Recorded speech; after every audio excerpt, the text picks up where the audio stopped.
الحمد لله نحمده ونستعينه ونستغفره ونعوذ بالله من شرور أنفسنا ومن سيئات أعمالنا من يهد الله فلا مضل له ومن يضلل فلا هادي له وأشهد أن لا إله إلا الله وحده لا شريك له وأشهد أن محمدا عبده ورسوله أما بعد فإن خير الحديث كتاب الله وخير الهدي هدي محمد صلى الله عليه وسلم وشر الأمور محدثاتها وكل محدثة بدعة وكل بدعة ضلالة وكل ضلالة في النار.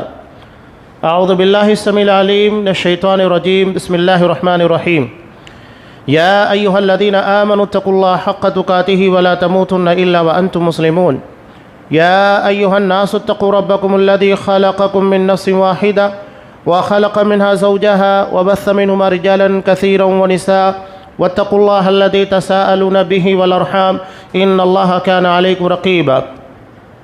يا أيها الذين آمنوا اتقوا الله وقولوا قولا سديدا يصلح لكم أعمالكم ويغفر لكم ذنوبكم ومن يطع الله ورسوله فقد فاز فوزا عظيما.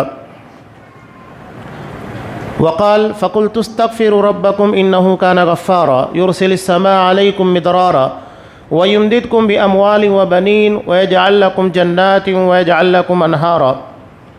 وعن أنس رضي الله تعالى عنه قال قال رسول الله صلى الله عليه وسلم من أحب أن يبسط له في رزقه وينسأ له في أثره فليصل رحمه. رواه البخاری و مسلم. تمام قسموں کی تعریفات اللہ رب العالمین وحدہ لا شریک کے لیے لائق و زیبا ہیں، جو ساری کائنات کا تنہا خالق و مالک ہے، اور بے شمار درود و سلام ہوں اللہ کے آخری نبی جناب کریم محمد رسول اللہ صلی اللہ علیہ وسلم کی ذات مقدسہ پر۔ محترم سامعین، عزیز ماں اور بہنوں،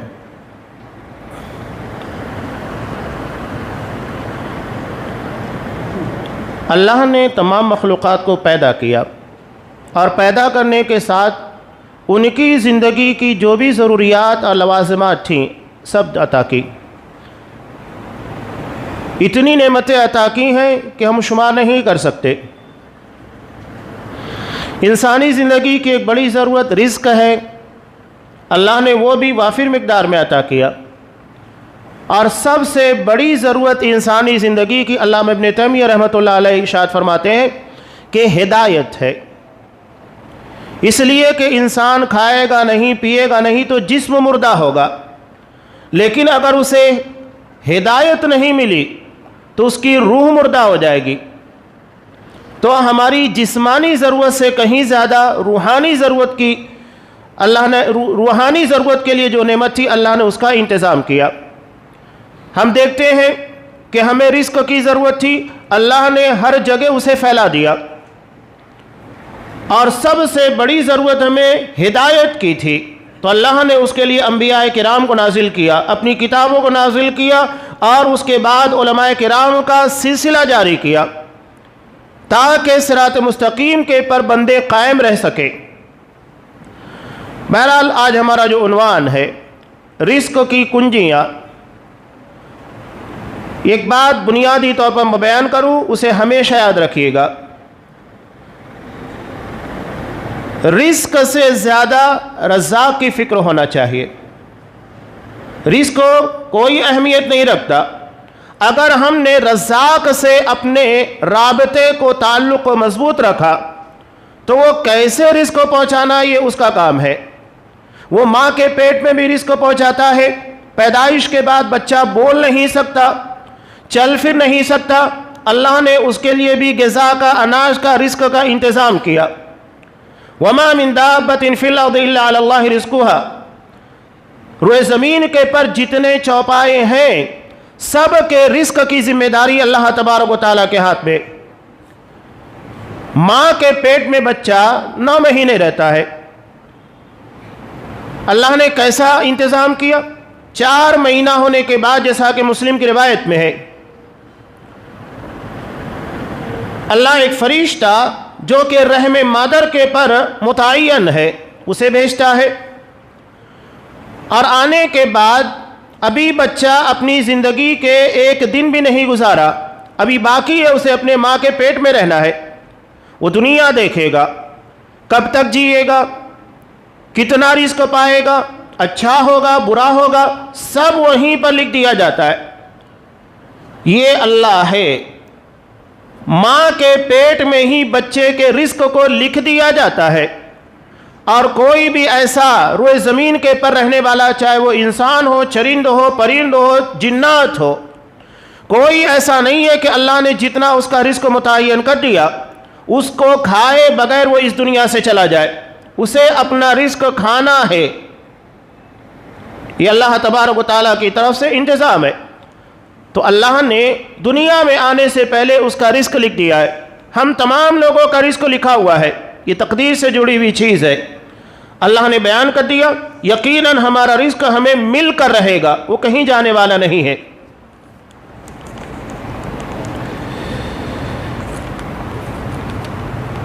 اس رزق تک پہنچنے کے کچھ اسباب اور ذرائع اللہ نے رکھے ہیں کہ ہمارے رزق میں اضافہ یا برکت یا اس کے حصول کے لیے کیا ذریعہ اختیار کرنا ہے۔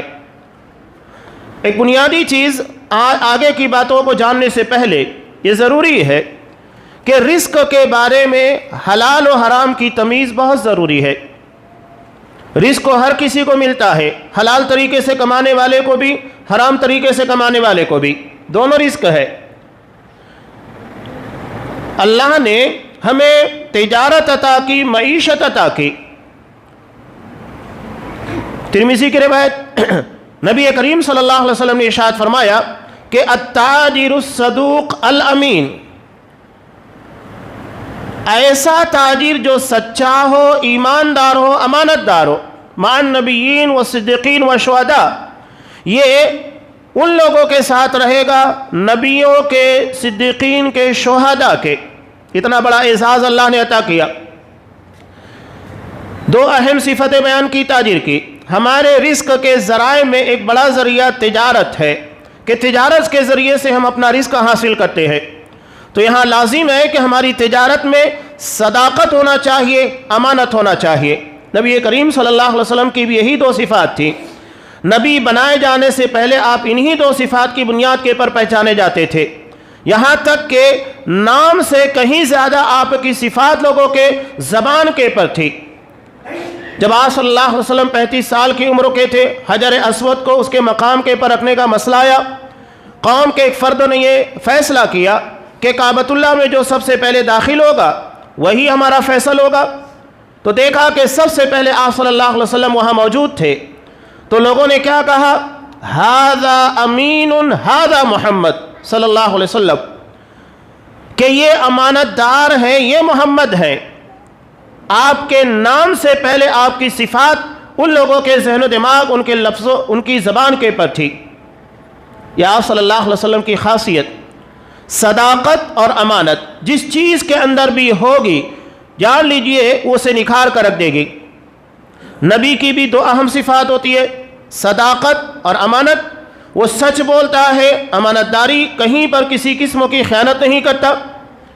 اور یہی معاملہ صدیق کا بھی ہے کہ جو اللہ کے دین کے معاملے میں صداقت اور امانت کے اعلیٰ ترین معیار کے پر ہوتا ہے۔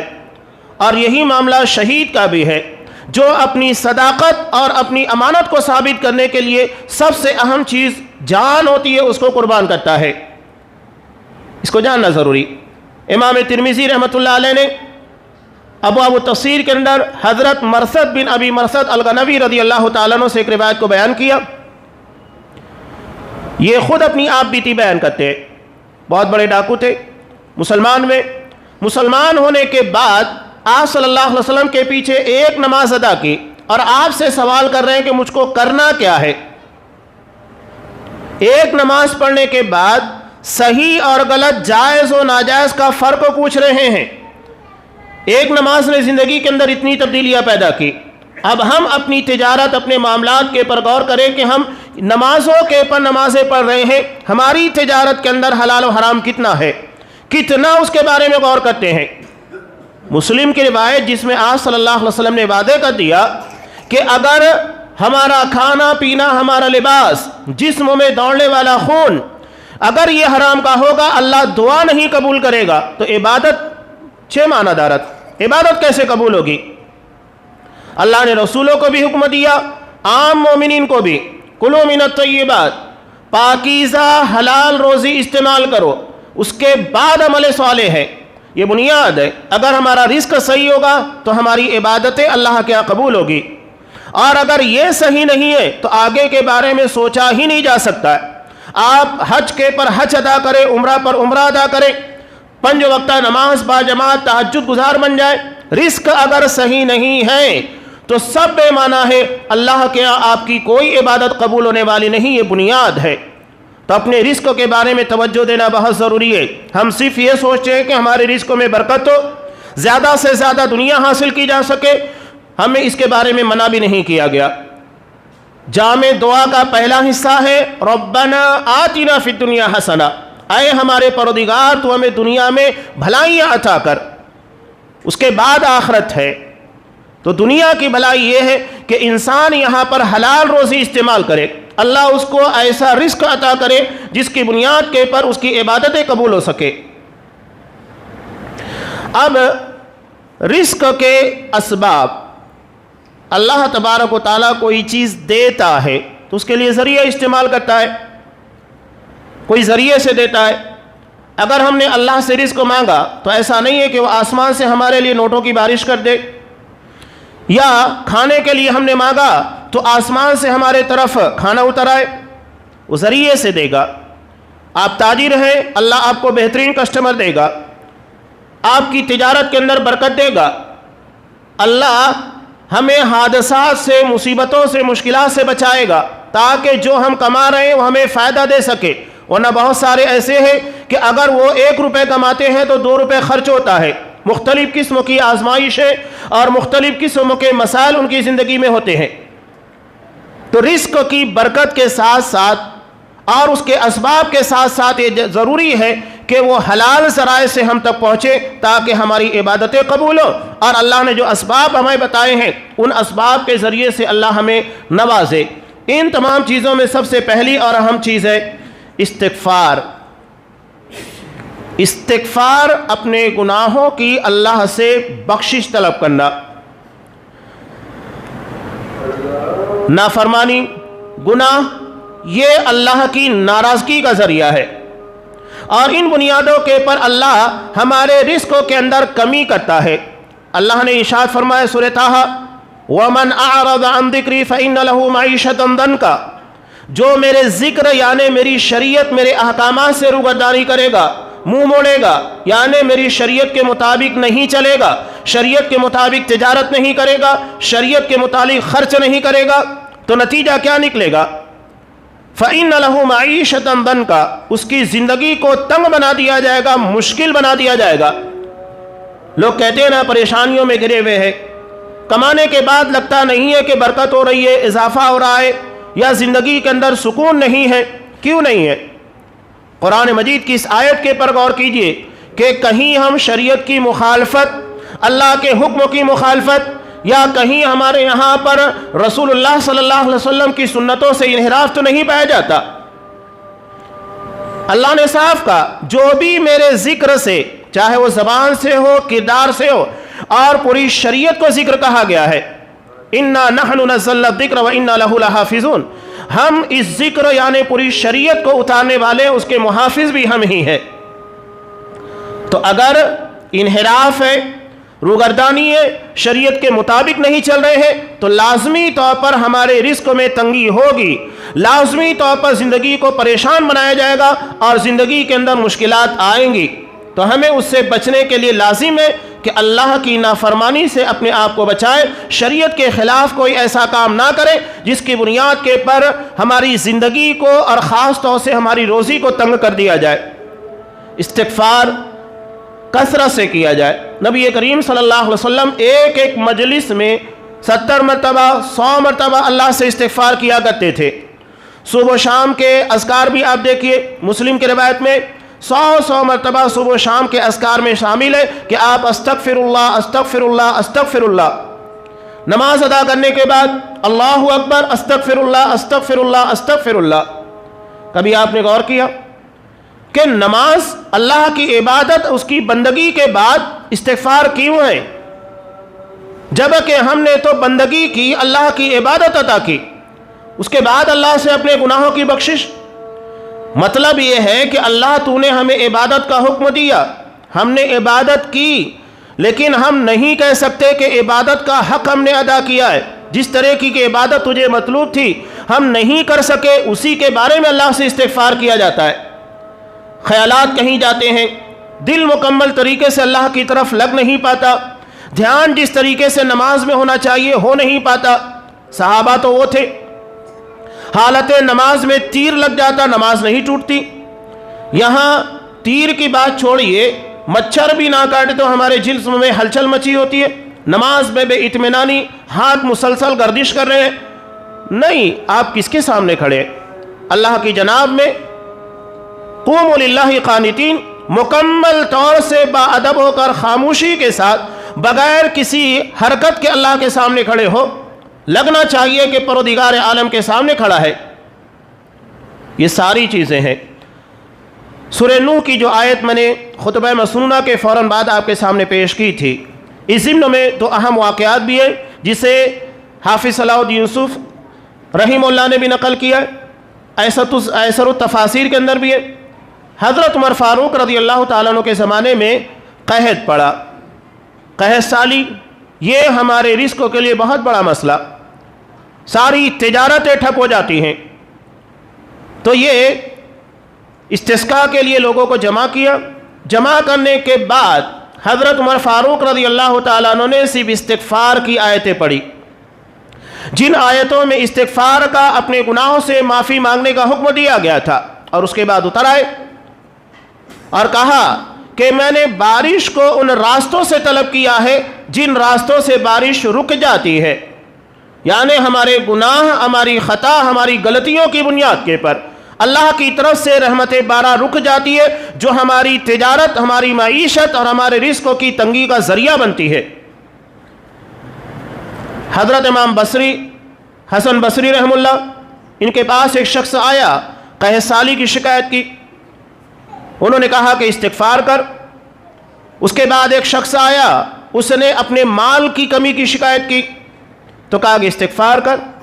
ایک شخص آیا، اس نے کہا کہ مجھے اولاد نہیں ہو رہی ہے تو اس کو بھی کہا کہ استغفار کر. ایک شخص آیا، اس نے اپنے کاروبار، اپنی کھیتی باڑی کے تعلق سے شکایت کی، بارش کی کمی کا شکوہ کیا، کہا کہ استغفار کر. وہاں پر بیٹھے ہوئے ایک شخص نے سوال کیا کہ کیا بات ہے، چار الگ الگ لوگ، چار الگ طرح کے مسائل آپ کے سامنے لے کر آئے اور اپنے چاروں کو ایک ہی حل بتایا کہ استغفار کر. تو انہوں نے کہا کہ یہ حل قرآن مجید کے اندر ہے. حضرت نوح علیہ السلام نے اپنی قوم کو کہا تھا، فَقُلْتُ اسْتَغْفِرُوا رَبَّكُمْ، میں نے ان سے کہا اپنے رب سے گناہوں کی مغفرت طلب کرو. اِنَّهُ كَانَ غَفَّارًا، وہ بڑا بخشنے والا، بہت گناہوں کو معاف کرنے والا ہے. جب تم استغفار کرو گے، اپنے رب سے اپنے گناہوں کی معافی مانگو گے تو نتیجہ کیا ہوگا؟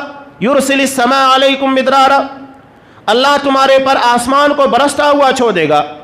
ویمددکم باموال وبنین، اللہ تمہاری مدد کرے گا مال کے ذریعے اور اولاد کے ذریعے. یعنی استغفار کی برکت سے اللہ ہمیں مال میں بھی برکت دے گا، اولاد بھی عطا کرے گا. بہت سارے لوگ شکایت کرتے ہیں، ٹھیک ہے اللہ کا فیصلہ ہے کہ اللہ چاہے تو اولاد دے، کسی کو چاہے تو لڑکے لڑکے دے، لڑکیاں لڑکیاں دے، دونوں دے، اور اگر کسی کو چاہے تو بے اولاد رکھے. لیکن اگر لگتا ہے تو قرآن مجید کے اندر اس کا حل بتایا گیا ہے، کثرت سے استغفار کیجئے. یقیناً اللہ تبارک و تعالیٰ کا وعدہ ہے کہ وہ تمہیں مال کے ذریعے، اولاد کے ذریعے، دونوں طریقے سے مدد پہنچائے گا. وَيَجْعَلْ لَكُمْ جَنَّاتٍ وَيَجْعَلْ لَكُمْ أَنْهَارًا، تمہارے لیے باغیچیاں، تمہارے لیے نہریں سب جاری کر دے گا صرف استغفار کی برکت. سورہ طلاق میں اللہ نے رزق کا ایک بہت بڑا ذریعہ بتایا ہے، استغفار اور تقوی. آگے وہ چیزیں آ رہی ہیں. اب یہاں ایک بات یاد رکھیے گا، استغفار کا مطلب یہ نہیں ہے کہ آپ گناہ کے پر گناہ کرتے جا رہے ہیں اور استغفار کر رہے ہیں. لازم ہے، استغفار کا مطلب یہ ہے کہ اپنی خطا، اپنی غلطی کو تسلیم کرو. اب جب غلطی کو تسلیم کر رہے ہیں تو اسے چھوڑو. حضرت آدم علیہ السلام کی دعا، اس کا مطلب کیا ہے؟ انہوں نے دعا مانگی ربنا ظلمنا انفسنا، اے ہمارے پروردگار ہم نے اپنے آپ کے پر ظلم کیا ہے، مان رہے ہیں خطا ہے، غلطی ہے۔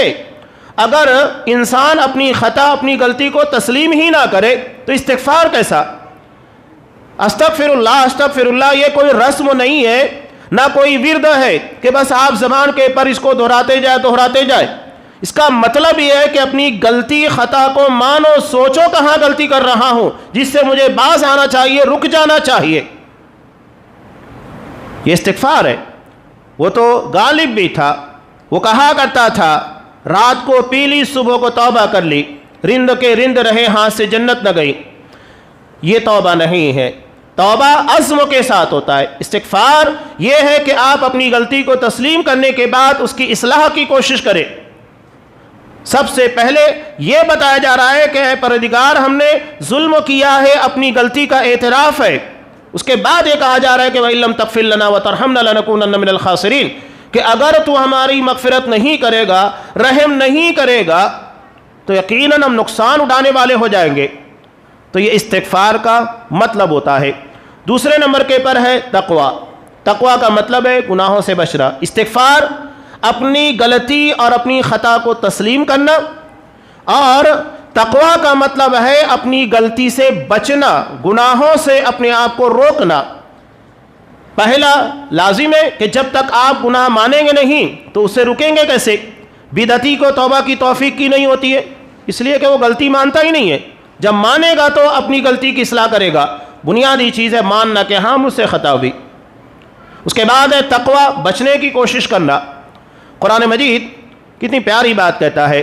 قرآن کی ایک آیت سورہ اعراف کی دیکھیں، اللہ نے بستی والوں کو خطاب کیا وَلَوْ أَنَّ أَهْلَ الْقُرَىٰ آمَنُوا وَاتَّقَوْا لَفَتَحْنَا عَلَيْهِمْ بَرَكَاتٍ مِّنَ السَّمَاءِ وَالْأَرْضِ، کہ اگر بستی والے ایمان اور تقوی کی زندگی گزارتے تو نتیجہ کیا ہوتا؟ لَفَتَحْنَا عَلَيْهِمْ بَرَكَاتٍ مِّنَ السَّمَاءِ وَالْأَرْضِ، تو ہم ان کے لیے آسمان اور زمین دونوں جگہ سے برکتوں کے دروازے کھول دیتے۔ اس کے پہلے واقعات بیان کیے گئے، حضرت نوح علیہ السلام کی قوم کا، حضرت ہود علیہ السلام، حضرت صالح، حضرت شعیب، حضرت ابراہیم، کئی قوموں کا تذکرہ کیا گیا ہے۔ اس کے بعد اللہ کہہ رہا ہے کہ اگر یہ ایمان لے کر آ جاتے، تقوی کی زندگی گزارنے لگتے، گناہوں سے بچنے لگتے، تو نتیجہ کیا ہوتا؟ اللہ ان لوگوں کے لیے آسمان اور زمین سے برکتوں کے دروازے کھول دیتا۔ کن لوگوں کے بارے میں کہہ رہا ہے؟ جو کفار ہیں، مشرکین ہیں۔ یہاں تو اللہ نے ہم کو ہدایت دی ہے، توحید کی نعمت عطا کی ہے، نمازوں کی توفیق ہے، بہت ساری عنایتیں ہیں۔ اس کے بعد اگر ہمیں رزق کی تنگی کا احساس ہوتا ہے، لگتا ہے کہ اتنا رزق ہمیں نہیں مل رہا ہے، بے برکتی ہے، اس کا مطلب یہ ہے کہ ایمان اور تقوی کے اندر کمی ہے۔ اگر ایمان اور تقوی اپنی جگہ کے پر پاورفل ہے، مستحکم ہے، کامل ہے، تو یہ لازم ہے کہ ہمارے رزق کے اندر تنگی نہیں ہوگی، زندگی کے اندر بے اطمینانی نہیں ہوگی۔ تو ایمان اور تقوی یہ دو اہم چیزیں۔ سورہ طلاق میں اللہ تبارک و تعالیٰ نے ارشاد فرمایا وَمَن يَتَّقِ اللَّهَ يَجْعَل لَّهُ مَخْرَجًا وَيَرْزُقْهُ مِنْ حَيْثُ لَا يَحْتَسِبُ، کہ جو تقوی کی زندگی اختیار کرے گا، اللہ سے ڈرے گا۔ اللہ سے ڈرنے کا مطلب اللہ کے حکم کے خلاف نہیں جائے گا، کوئی ایسا عمل نہیں کرے گا جس سے رب ناراض ہو جاتا ہے، ڈرے گا۔ ہر عمل کے بارے میں چوکنا ہوگا کہ میرا کوئی عمل اللہ کی ناراضگی کا ذریعہ نہ بنے۔ صحابہ اس بارے میں بہت زیادہ فکر مند رہا کرتے تھے۔ ایک روایت جسے امام مسلم رحمۃ اللہ علیہ نے نقل کیا، حضرت حنظلہ رضی اللہ تعالیٰ عنہ یہ جا رہے تھے، راستے میں حضرت ابوبکر صدیق رضی اللہ تعالیٰ عنہ سے ملاقات ہو گئی، تو انہوں نے کہا کہ نافق حنظلہ، حنظلہ منافق ہو گیا ہے۔ کہا کہ کیسے؟ کہا کہ جب ہم اللہ کے رسول صلی اللہ علیہ وسلم کے پاس ہوتے ہیں، آپ جنت و جہنم کا تذکرہ کرتے، اس سے ہماری ایمانی کیفیت بہتر ہو جاتی ہے، لیکن جب ہم اپنے بال بچوں کے اندر چلے جاتے ہیں، تجارت میں مشغول ہوتے ہیں، تو وہ کیفیت باقی نہیں رہتی ہے۔ کتنا فکر مند تھے اصحاب کرام اپنی کیفیتوں کے پر۔ وہ کہہ رہے کہ یہ تو منافقت ہے، نبی کے ساتھ رہنے کے بعد ایمانی کیفیت کچھ اور تجارت بال بچوں میں رہنے کے بعد کچھ اور۔ حضرت ابو بکر صدیق نے کہا کہ اگر یہ ہے تو میری بھی یہی کیفیت ہوتی ہے۔ دونوں نبی کریم صلی اللہ علیہ وسلم کے پاس گئے، آپ صلی اللہ علیہ وسلم نے کہا کہ یہ گھڑی جدا جدا ہوتی ہے، ساتن و ساتن، تم میرے پاس رہتے ہو اس وقت تو تمہاری ایمانی کیفیت، دلی کیفیت جدا، میرے پاس سے جانے کے بعد جدا۔ اگر وہی کیفیت تمہارے پر ہمیشہ طاری ہو جو کہ میرے پاس ہوتی ہے تو فرشتے تمہیں راستوں میں ملاقات کریں گے، مصافحہ کریں گے، لیکن یہ کیفیت تبدیل ہوتی رہتی ہے، یہ نفاق نہیں ہے۔ صحابہ اتنا فکر مند رہا کرتے تھے کہ ذرہ برابر کہیں کوتاہی نہ ہو، ایمانی کیفیت کے اندر، ایمانی پوزیشن کے اندر کسی بھی قسم کی خرابی نہ ہو۔ ہمیں بھی اپنے ایمان اور تقوی کے بارے میں فکر مند رہنا چاہیے۔ ہم اپنے لباس کو بہتر بنانے کی کوشش کرتے ہیں، صفائی کا اہتمام، گھروں کی صفائی کا اہتمام، گاڑی استعمال کرتے ہیں اس کی صفائی کا اہتمام، تجارت کر رہے ہیں وہاں اس کے بارے میں توجہ دی جاتی ہے، حالانکہ یہ صرف اسباب دنیا ہے۔ اصل وہ چیز ہے جو اللہ کے ہم کو کامیاب کرنے والی ہے، وہ قلب سلیم ہے۔ یوم لا ينفع مال ولا بنون الا من اتى اللہ بقلب سلیم، اللہ کے ہاں کوئی کامیاب ہونے والا نہیں، کوئی فائدہ دینے والا نہیں، نہ مال نہ اولاد۔ کون سی چیز ہے جو اللہ کے ہاں کامیابی کا ذریعہ ہوگی؟ الا من اتى اللہ بقلب سلیم، جو اللہ کے پاس قلب سلیم لے کر آئے، ایسا دل جس میں شرک، بدعت، خرابات اور معاملات زندگی کی خرابیاں نہ ہو، بالکل پاک و صاف ہو، سلیم، صحیح سالم، درست، جس میں دھبے نہ لگے ہوئے ہوں، اور اگر لگ بھی گئے ہیں تو استغفار کے ذریعے، معافی تلافی کے ذریعے اس کی صفائی کا اہتمام کیا گیا۔ تو استغفار کے بعد تقوی، یہ بہت اہم چیز ہے جو ہمارے رزق میں کشادگی کا ذریعہ بنتا ہے۔ تیسرے نمبر پر ہے ہمارے رزق کے اسباب یا رزق کی کنجیوں میں سے کنجی، اللہ پر توکل۔ توکل کا مطلب ہوتا ہے یقین، بھروسہ، اعتماد۔ ہمیں بتا دیا گیا، ماں کے پیٹ میں ہمارا رزق لکھ دیا گیا ہے، زمین کے پر جتنے بھی چرند و پرند جانور ہیں سب اللہ تبارک و تعالیٰ کی ذمہ داری ہے رزق کو پہنچانے کی، یہ یقین ہے۔ توکل کا مطلب یہ نہیں ہے کہ اسی کے پر ہم بھروسہ کر لیں کہ اللہ نے ہماری تقدیر کے اندر جتنا لکھا ہے وہ گھر بیٹھے آئے گا، نہیں۔ توکل کا مطلب ہے کہ یقین کرنا کہ ہم محنت کریں گے تو جتنا مقدر میں لکھا ہوا ہے وہ ملے گا۔ یہ نہیں ہے کہ آپ بغیر محنت کے، تو ٹھیک ہے اللہ نے آپ کو اولاد لکھی ہے تقدیر میں، شادی مت کیجئے، آپ کو گھر بیٹھے اولاد مل جائے گی۔ انسان صرف یہ دیکھتا ہے کہ کہاں پر بیٹھے بٹھائے اسے کچھ ملنے والا ہے، وہاں پر وہ تقدیر کا حوالہ دیتا ہے۔ اگر ہوٹل کے پر بیٹھا ہوا ہے اس کو کہہ دیں کہ ٹھیک ہے تمہارا موبائل ہے رکھ کے چلے جاؤ، 5 منٹ کے بعد آنا، تمہاری تقدیر میں ہوگا تو مل جائے گا، نہیں تو نہیں ملے گا، تو وہاں پر نہیں، وہ تدبیر اختیار کرے گا، سیفٹی، اپنا بٹوا نہیں چھوڑے گا، ایک ایک چیز کے پر نظر۔ تو یہی معاملہ ہمارا رزق کے معاملے میں ہے کہ اللہ پر یقین رکھو کہ اللہ نے جتنا رزق لکھا ہے وہ ملے گا، وہ جانے والا نہیں ہے۔ ایسا نہیں ہے کہ ہمارا رزق ہمارے پڑوس میں آ جائے گا یا ہمارے کسی دوستوں کو مل جائے گا، کسی رشتہ دار کو مل جائے گا۔ یقیناً جتنا رزق ہے وہ ہمیں ملنا ہے، لیکن اس کے لیے تدبیر اختیار کرنا، محنت کرنا، یہ شرط ہے۔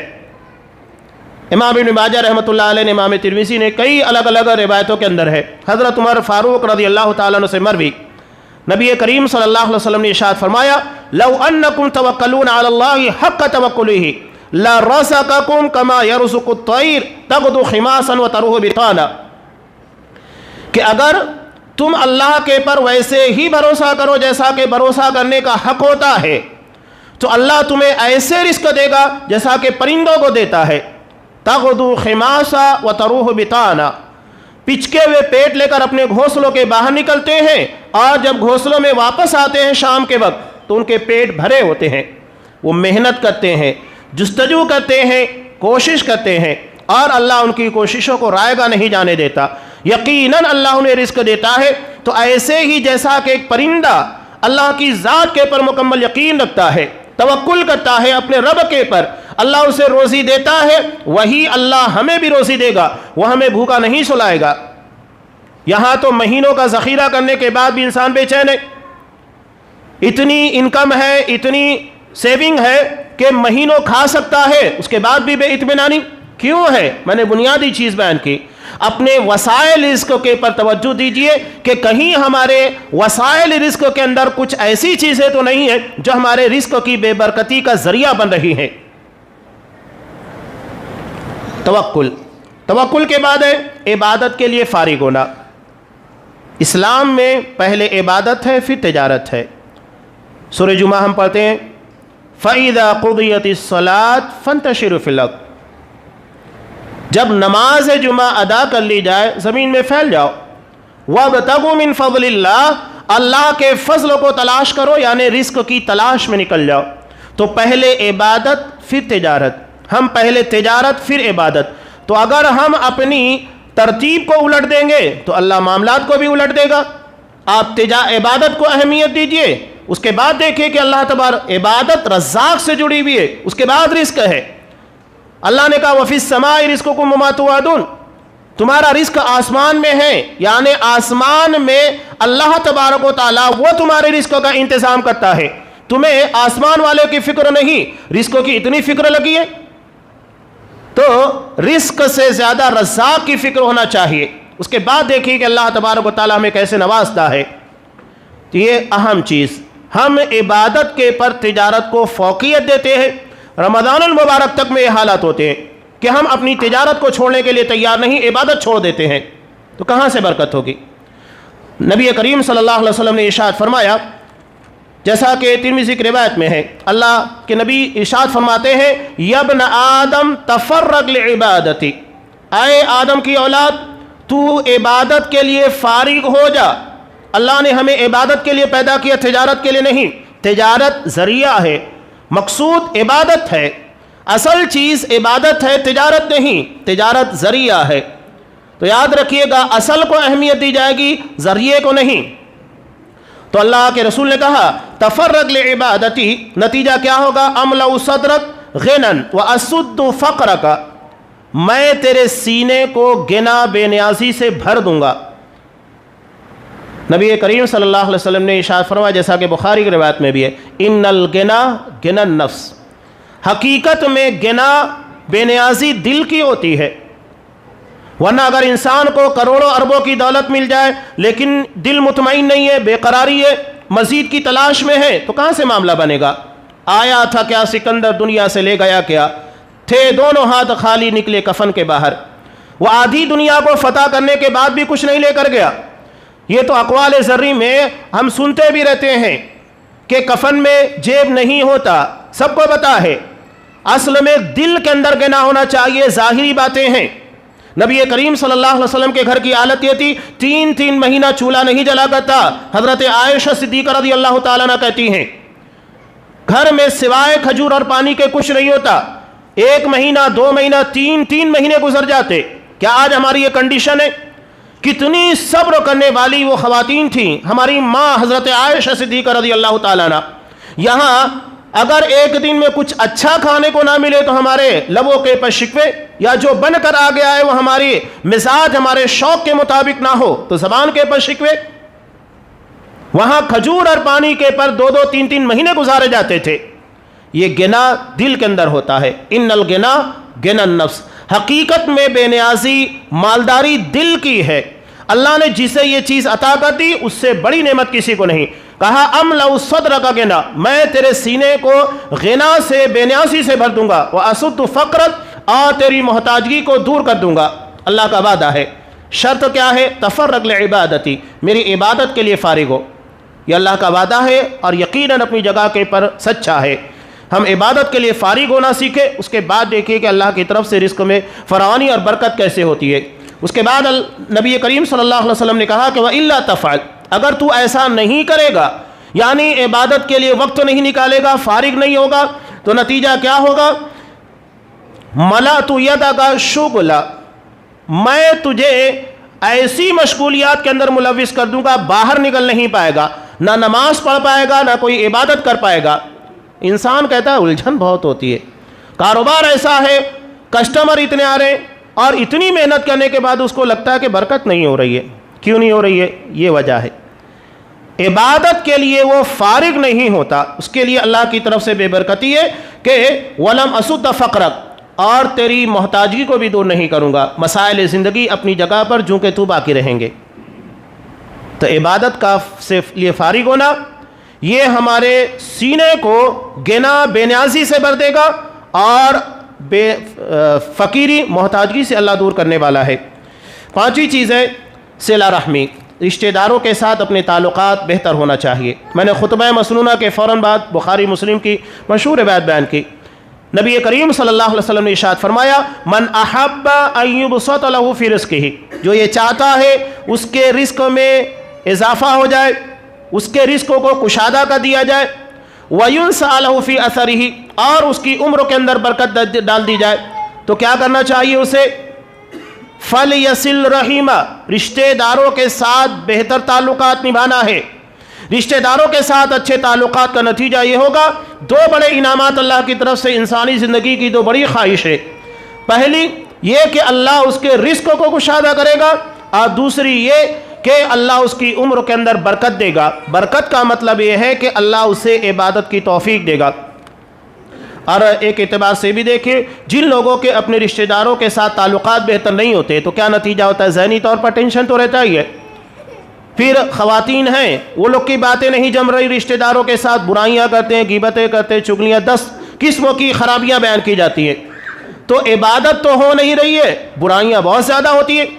تو یہ تعلقات اچھے ہونے کا ایک بڑا فائدہ یہ ہوگا کہ نہیں خوبیاں آپ بیان کر رہے، کم سے کم برائی سے رکے ہیں، وہ ہمارے لیے برکت کا سامان بنتا ہے۔ اور آگے ایک اور چیز ہے اللہ کی راہ میں خرچ کرنا۔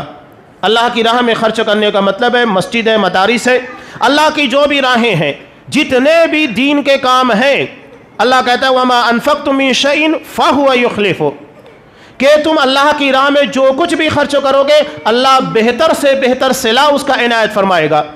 اور مسلم کی روایت بھی ہے، آپ نے بارہا اس واقعے کو سنا بھی ہے، ایک شخص نے بدلی میں آواز سنی، نام لے کر اس کو کہا گیا کہ فلاں کے کھیت میں جا کر تمہیں پانی پہنچانا ہے۔ تو میں نے دیکھا کہ وہ بدلی ایک جگہ کے پر آ کر برستی ہے، پانی نالوں کے ذریعے نہر بناتا ہوا ایک شخص کے کھیت تک پہنچتا ہے۔ میں نے دیکھا کہ وہاں پر ایک آدمی بیلچے کے ذریعے اپنے کھیت کو برابر کر رہا تھا۔ تو میں نے اس سے پوچھا کہ بتا تمہارا نام کیا ہے؟ تو اس نے وہی نام بتایا جو بدلی کو کہا گیا تھا۔ تو حیران ہو گیا، تو اس نے پوچھا کہ میرا نام کیوں پوچھ رہے ہو؟ کہا کہ میں نے بدلی میں تمہارا نام سنا کہ تمہارے نام سے آرڈر نکلا تھا کہ پانی کو تمہارے کھیت تک پہنچانا ہے، کرتے کیا ہو کہ آسمان میں تمہارے تذکرے ہیں، بدلیوں کو حکم دیا جا رہا ہے۔ تو اس نے کہا کہ میں اپنی کھیتی کی پیداوار کی 3 حصوں میں تقسیم کرتا ہوں، ایک اپنے گھر کے اخراجات کے لیے، ایک آئندہ فصل کی تیاری کے لیے، اور ایک حصہ 1/3 غربا اور مساکین کے لیے۔ زکوٰۃ کس اعتبار سے ہوتی ہے؟ اگر وہ نصاب کو پہنچتی ہے تو کتنا دینا ہے آپ کو؟ اگر مکمل طور سے بارش سے ہوئی ہے تو آپ ہے تو 10واں حصہ نکالیے، اور نہیں تو پھر 20واں حصہ محنت کے ذریعے کیا گیا ہے۔ تو یہ آدمی 10-20 نہیں 33% نکال رہا تھا، 3 میں سے 1 حصہ اللہ کی راہ میں خرچ کر رہا تھا، زکوٰۃ سے بھی کہیں زیادہ۔ اللہ اس کے لیے فرمان جاری کر رہا ہے، یہ وہی اللہ کا وعدہ ہے وَمَا أَنفَقْتُم مِّن شَيْءٍ فَهُوَ يُخْلِفُهُ، اللہ کی راہ میں جو بھی خرچ کرو گے اللہ بہتر شکل میں تمہیں عنایت کرے گا۔ یہ اللہ کی طرف سے نوازش کہ اللہ اس کے لیے خصوصی طور پر پانی کو برسا کر اس کے کھیت تک پہنچا رہا ہے، اسے کوئی محنت کی ضرورت نہیں، نہ اسے کنواں کھود کر پانی نکالنا ہے، نہ کہیں اور جانا ہے، پانی اس کی سرحدوں تک خود پہنچتا ہے۔ یہ اللہ کا وعدہ ہے اور اللہ اپنے وعدے کو پورا کرتا ہے۔ 7ویں اور اہم چیز، یوں تو بہت سارے اسباب ہیں، 7ویں اور اہم چیز بہت پیاری ہے۔ نبی کریم صلی اللہ علیہ وسلم نے ارشاد فرمایا، ابو داؤد اور بخاری دونوں کی روایت میں، ہل تنصرون وترزقون الا بضعفائکم، کہ تمہاری مدد کی جاتی ہے، تمہیں رزق دیا جاتا ہے تمہارے کمزوروں کی وجہ سے۔ نصرت اور رزق، ان دونوں چیزوں میں اللہ کی طرف سے مدد کب اترتی ہے؟ اس کا ذریعہ کیا ہے؟ ہمارے سماج کے گھر کے کمزور لوگ، ہمارے بچے ہیں چھوٹے ہیں کمزور ہیں، بیوی ہے کمزور ہے وہ کمانے نہیں جاتی، ماں باپ بوڑھے ہو چکے ہیں کمزور ہیں، وہ گھر کے اندر بیٹھے رہتے ہیں، کمانے کھانے کے قابل نہیں۔ لیکن یہ ہماری نصرت مدد اور رزق میں اضافے کا ذریعہ ہیں، انہیں بوجھ مت تصور کیجئے۔ بخاری کی روایت میں ایک شخص نے آ کر نبی کریم صلی اللہ علیہ وسلم سے کہا، اس کا بھائی تھا، آپ صلی اللہ علیہ وسلم کے پاس وقت زیادہ دیا کرتا، تجارت میں کچھ وقت کم دیا کرتا تھا۔ اس نے شکایت کی تو آپ صلی اللہ علیہ وسلم نے کہا، لعلک ترزق بہ، تمہیں کیا پتا، ہو سکتا ہے اس کی وجہ سے تمہیں رزق دیا جا رہا ہے، لیکن اس کا مطلب یہ نہیں ہے کہ آپ سب چھوڑ چھاڑ کر بیٹھ جائیے اور مکمل طور سے مسجد کے حوالے اپنے آپ کو کیجیے، نہیں۔ اگر گھر میں کوئی فرد تجارت کر رہا ہے، ذریعہ موجود ہے، اس کے بعد اگر کوئی فرد ہے گھر کا جو دینی معاملات کے اندر انٹریسٹ لیتا ہے، وقت دیتا ہے، تب ایک چیز، دونوں ضروری ہے۔ یہ نہیں کہ آپ اللہ کے حوالے اپنے پورے گھر کو چھوڑ کر نکل جائیں، بیوی بچوں کو چھوڑ دیں اور اس کے بعد کہے کہ اللہ دے گا، نہیں۔ اسباب کو اختیار کرنا ذمہ داری ہے۔ کلکم راعٍ وکلکم مسئول عن رعیتہ، یہ ذمہ داری ہے بال بچوں کے لیے کمانے کھلانے، یہ گھر کا جو ذمہ دار ہے اس کی ہے۔ تو اللہ کا رسول نے کہا، تمہیں نصرت، مدد اور رزق دیا جاتا ہے تمہارے کمزوروں کی وجہ سے۔ کیسے؟ بیوی ہے، بچے ہیں، بوڑھے ماں باپ ہیں، یہ گرچہ کمانے کے لیے نہیں نکلتے لیکن یہ اپنی دعاؤں کے اندر دعا کرتے ہیں، اللہ سے مانگتے ہیں کہ گھر کا جو کمانے والا ہے اس کے رزق میں برکت ہو، اس کے لیے مغفرت کی دعا کرتے ہیں، اس کے رزق کے وسائل کو آسان کرنے کے لیے دعا کرتے ہیں۔ تو ان کی دعاؤں کی برکت سے اللہ تبارک و تعالی ہمارے رزق کے اندر کشادگی کرتا ہے۔ ان کی دعا ہمارے رزق کی برکت کا ذریعہ بنتی ہے، چاہے وہ بیوی ہو، بچے ہو، بوڑھے ماں باپ ہو، یا گھر میں اگر کوئی اپاہج ہو، معذور ہو، کوئی بھی ہو، یا سماج کا کوئی فرد ہو، بیوہ ہو، مساکین ہو جو کھانے کمانے کے قابل نہیں ہے، تو ان لوگوں کے ساتھ احسان کرنا ہمارے رزق میں اضافے کا ذریعہ ہے۔ یہ کچھ اہم چیزیں تھیں جو میں نے آپ کے سامنے بیان کی۔ سب سے پہلی اور اہم چیز ہم چاہتے ہیں کہ ہمارے رزق میں برکت ہو، تو سب سے پہلی چیز کے پر توجہ دیجئے کہ ہمارا رزق حلال ہو، وہ بنیاد ہے۔ اس کے بعد پھر آپ توجہ دیجئے اس میں اضافے کے لیے۔ سب سے پہلی چیز استغفار، کہیں کوئی خطا نہ ہو۔ دوسری چیز آپ توجہ دیجئے تقوی کے پر، گناہ سے بچنے کی کوشش کرنا چاہیے۔ تیسری چیز کے پر توجہ دیجئے توکل، اللہ پر یقین کیجئے کہ میرے رب نے جو رزق مجھے دکھائے وہ مل کر رہے گا، وہ کہیں جانے والا نہیں ہے، اور اس کے لیے سرگردہ ہونا، کوششیں کرنا۔ اور مزید چیزیں اور ہے، اللہ کی راہ میں خرچ کیجئے گا، احسان کیجئے ضعیف لوگوں کے پر، کمزور لوگوں کے پر۔ یہ سارے اسباب ہیں جو ہمارے رزق کے اندر اضافے کا ذریعہ بنتے ہیں۔ صلہ رحمی کیجئے، رشتہ داروں کے ساتھ اچھے تعلقات رکھیے۔ اس کے بعد دیکھیے کہ اللہ تبارک و تعالیٰ میں کتنا نوازتا ہے۔ اس کا وعدہ ہے کہ اگر بستی والے ایمان اور تقوی سے اپنے آپ کو مزون کر لیں تو کیا ہوگا؟ لَفَتَحْنَا عَلَيْهِمْ بَرَكَاتٍ مِّنَ السَّمَاءِ وَالْأَرْضِ، ہم آسمان اور زمین دونوں جگہ سے رزق کے دروازے کھول دیں گے۔ یہ اللہ کا وعدہ ہے۔ ہماری زندگی کی ایک بہت اہم چیز معیشت، یہ اللہ نے اس کے اسباب رکھے، ان اسباب کو اختیار کیجئے، یقیناً ہمارے رزق میں برکت ہوگی۔ اللہ کا وعدہ اپنی جگہ کے پر سچا ہے۔ اللہ تبارک و تعالی ہمیں اپنے رزق میں حلال چیزوں کو اپنانے کی توفیق دیں، حرام چیزوں سے بچنے کی توفیق عنایت فرمائے، ہمارے رزق کو پاک و صاف کرے، اور وہ اسباب جن کی بنیاد کے پر ہمارے رزق میں برکت ہوتی ہو، جو رزق کی کنجیاں ہیں، پروردگار ہمیں ان اسباب کو اختیار کرنے کی توفیق دے، اور ہمارے رزق میں جو کچھ تو ہمیں عنایت کر رہا ہے، جو ہماری تقدیر کے اندر لکھا ہوا ہے، اس میں برکت عنایت فرما۔ آمین۔ بارک اللہ لنا ولکم فی القرآن العظیم ونفعنی وإیاکم بالآیات والذکر الحکیم۔ انہ تعالی جواد کریم ملک رؤوف رحیم۔